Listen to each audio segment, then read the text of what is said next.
목차를 간단하게 말씀드릴게요. 파이썬 프로그래밍을 왜 배우는가, 또 먼저 시작을 하도록 하겠습니다. 이 책이 호주에도 써있긴 한데, 컴퓨터 과학을 통해서 철학하기라는 책입니다. 근데 이 책을 한번 쭉 보시면 사실 이게 파이썬이라고 하는 프로그래밍 랭귀지 개론서에 같습니다. 그래서 이번 강의에서는 좀 더 이 프로그래밍에 대해서 좀 깊이 좀 들어가 보려고 합니다. 그리고 이 책 그런 점에서 많은 좀 도움이 될 거라고 좀 보고 있고요. 물론 시중에는 파이썬 프로그래밍에 대한 입문서, 개론서들이 사실 많이 있습니다. 지금 아주 핫하면서 가장 많이 사용하는 프로그래밍 언어 중에 하나이기 때문에요. 다만 이 책이 다른 책에 비해서 가지고 있는 가장 중요한 장점이라고 하면 이 철학적인 내용들을 프로그래밍으로 해석하고 설명해주는 그런 책은 유일무이한 책인 것 같아요. 그래서 제가 이 책을 원본을 보고 나서 이거는 아마 국내 시장에 한번 소개해줘도 괜찮은 책이구나라는 내용이 있어서 한번 소개를 좀 드리고 같이 한번 진행을 하도록 하겠습니다. 그래서 왜 인문학적으로, 철학적으로 굳이 프로그래밍을 왜 이런 시점에서 해야 되는지에 대해서 한번 좀 말씀드리고요. 그 다음에 책의 구성에 대해서도 이제 목차를 통해서 말씀드리면서 향후에 진행될 강의 계획에 대해서 말씀드리도록 하겠습니다. 그리고 이어서 그 3장, 4장 내용을 좀 주로 말씀을 드리고요. 그다음에 마지막에 지난 시간에 말씀 못 드린 부분인데 그 객체지향 프로그래밍에 대한 패러다임 이후에 지금은 또 어떤 패러다임이 주도가 되고 떠오르고 있는지를 살펴보는 그런 시간을 좀 가지면서 마무리 짓도록 하겠습니다. 그럼 첫 번째로 들어가도록 하겠습니다. 왜 프로그래밍을 배우는가라는 질문인데요. 좀 어려운 내용이기도 합니다. 지금 AI 시대가 오면서부터 AI가 특히 챗GPT부터 시작되는 일련의 그 프로그램들, 생성형 AI가 인간을 위협하고 그중에서도 가장 먼저 그 피해를 받은 분야가 사실은 IT 프로그램 개발자들입니다. 그래서 지금도 실리콘밸리에 많은 IT 개발자들이 짐 싸서 지금 걸어오고 있는 예. 근데 이 프로그래밍을 짜본 분은 아시겠지만은 챗GPT가 더 잘 짭니다. 사실 제가 봐도.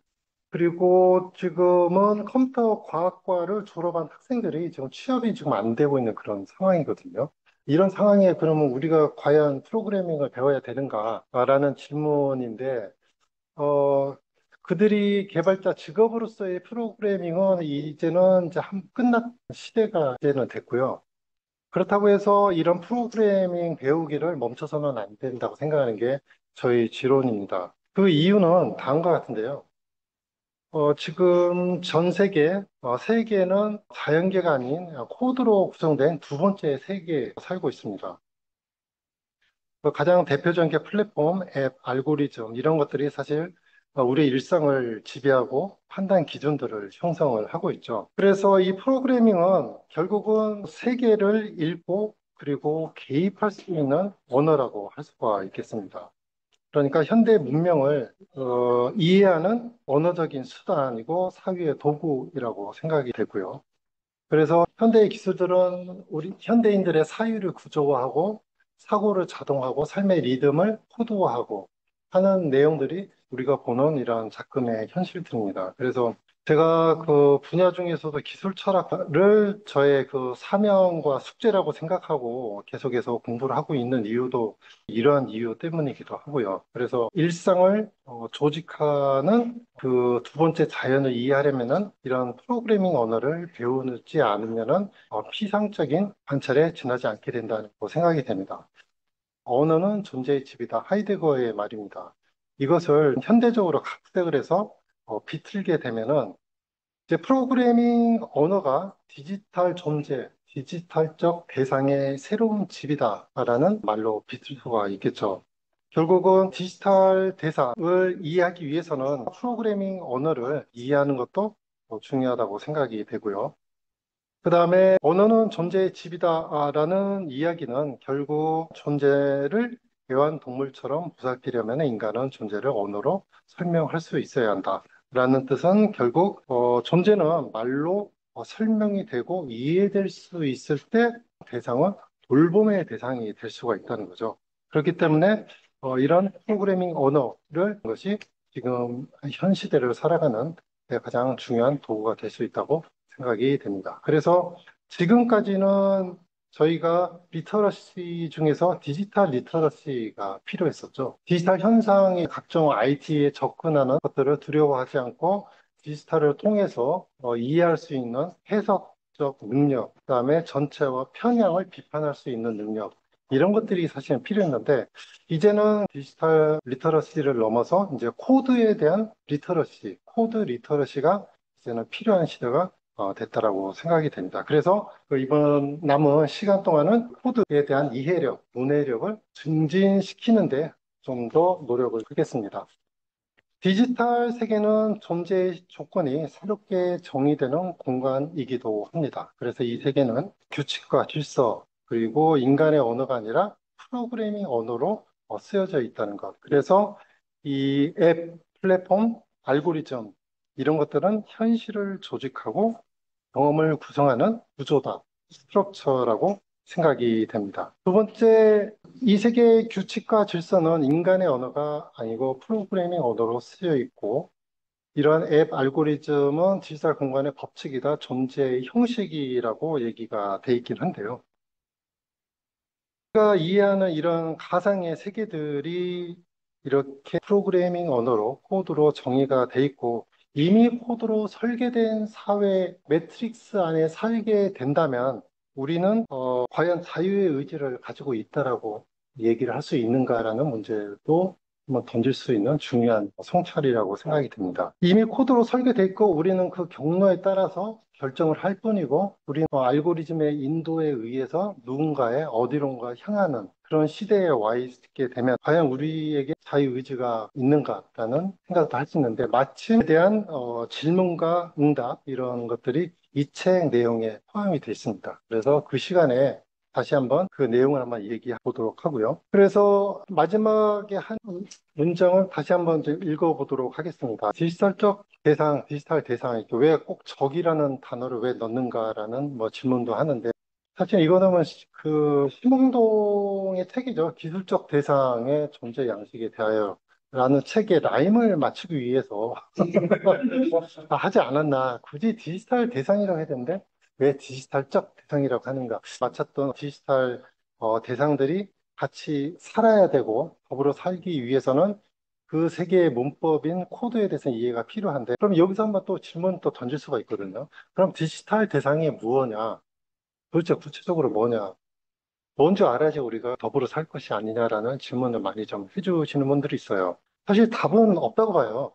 근데 제가 생각하는 부분을 말씀을 드리면, 디지털 대상이라고 하는 부분은 결국 그 물리적으로 존재한다기보다는 어떤 조건 하에서 존재한다는 게 디지털 대상인 것 같아요. 그러니까 예를 들면은 컴퓨터 안에 존재하고 있는 실행 파일, 이것도 디지털 대상이 될 수가 있고요. 서버에 있는 데이터, 디지털 대상이 될 수 있고, 프로그래밍 언어 규칙에 따라서 설정이 된 클래스, 이것도 디지털 대상이 될 수가 있습니다. 이거는 반론의 여지가 없겠지만, 암호화폐라고 하는 NF 같은 것들, non 포저블 토큰이라고 하죠. 혹은 가상 아바타, 인공지능 에이전트, 이런 것들은 의심의 여지가 없이 사실 디지털 대상이 되죠. 그런데 여기에서 넘어서 그 실행 파일 혹은 데이터 각각 하나하나도 디지털 대상이 될 수 있다라는 전제를 같이 공유를 하면서 진행을 하면은 좀 더 폭넓은 이해가 되지 않을까 생각이 됩니다.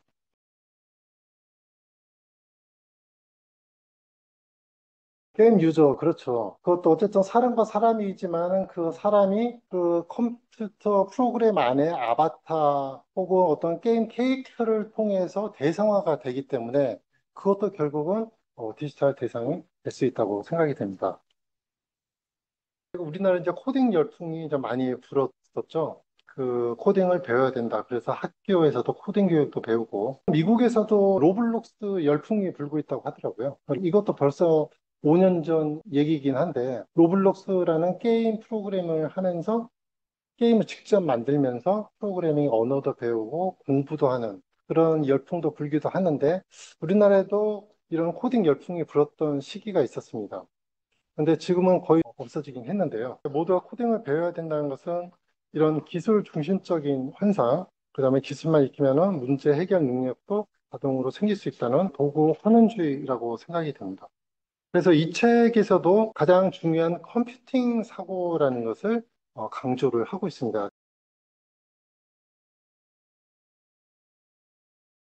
컴퓨팅 사고와 알고리즘이 사고하고는 약간 틀립니다.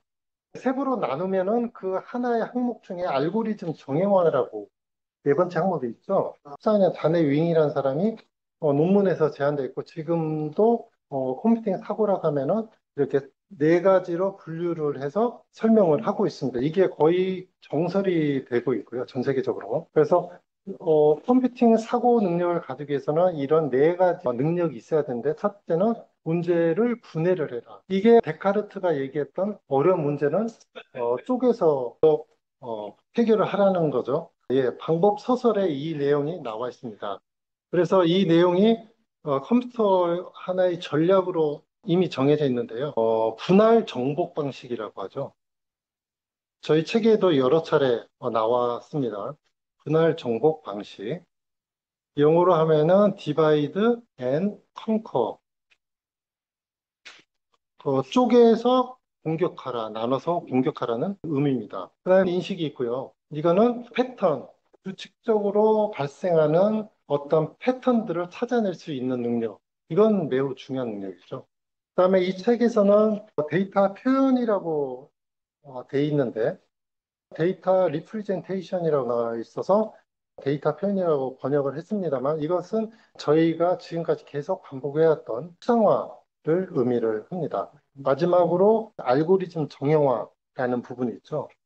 이게 바로 알고리즘을 디자인하는 문제를 해결하기 위해서 절차적으로 단계적으로 구체화하는 그런 과정이 바로 네 번째 알고리즘 정형화라고 합니다. 그래서 이 네 가지에 대한 능력을 가지고 있고 이것을 더욱더 배양시키려고 하는 노력이 바로 컴퓨팅 사고고 있고 그래서 철학이든 어느 분야든 컴퓨팅의 사고 방식으로 접근을 하면은 효과를 얻을 수 있다라는 얘기이기도 합니다.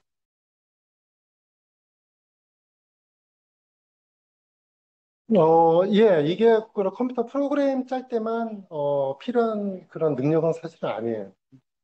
그 컴퓨팅과 프로그램 짤 때 개발자가 가져야 될 가장 중요한 덕목 네 가지이기도 한데 결국 이 책에서 그리고 이 자넷 윙이라는 사람이 항상 강조하는 것은 자신이 처한 어떤 분야이건 이 네 가지 항목을 가지고 있으면은 모든 분야에서도 독보적인 위치로 나아갈 수 있다라고 얘기를 하고 있죠. 그래서 이 책에서 데니얼 림이라고 하는 사람도 인문학을 하는 사람에게조차도 이 책을 추천하는 게 이 책을 통해서 이런 컴퓨팅 사고 능력을 가질 수가 있다.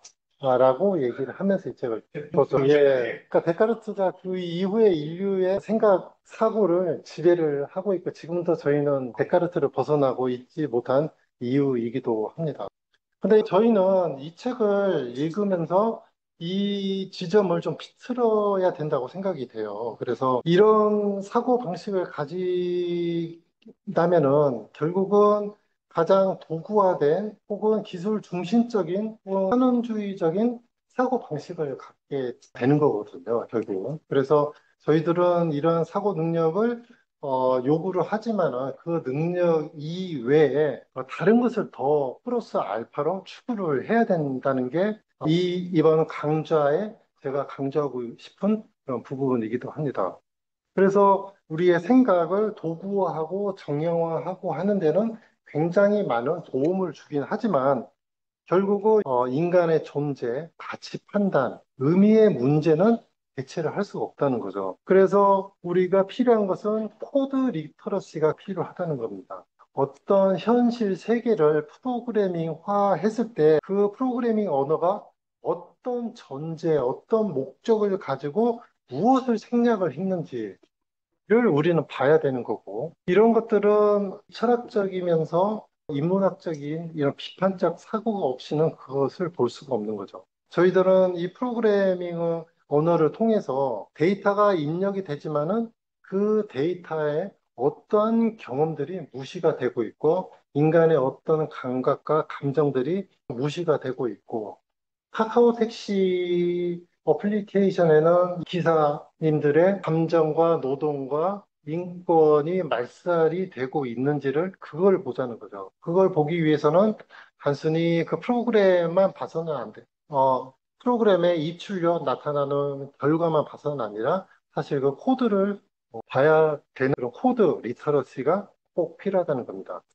이런 기술은 가치 중립적이지 않죠. 기술은 인간의 조건을 조직하고 사고 형식 자체를 구성하는 그런 마력과 같은 힘을 가지고 있습니다. 그래서 이것을 본질을 보기 위해서는 결국은 코딩을 배워야 했다. 기술적 대상, 자동차 본질을 밝히는 메카닉적인 관점에서 자동차를 완전히 분해할 수 있는 기계 공학적인 능력이 필요하겠지만 이런 디지털 대상 애플리케이션, 알고리즘, 플랫폼을 분해하고 분석하고 본질을 보기 위해서는 이런 코딩을 줄 수 있는 능력, 코드 리터러시가 필요하다는 게 제가 말씀드리고 싶은 부분이기도 합니다.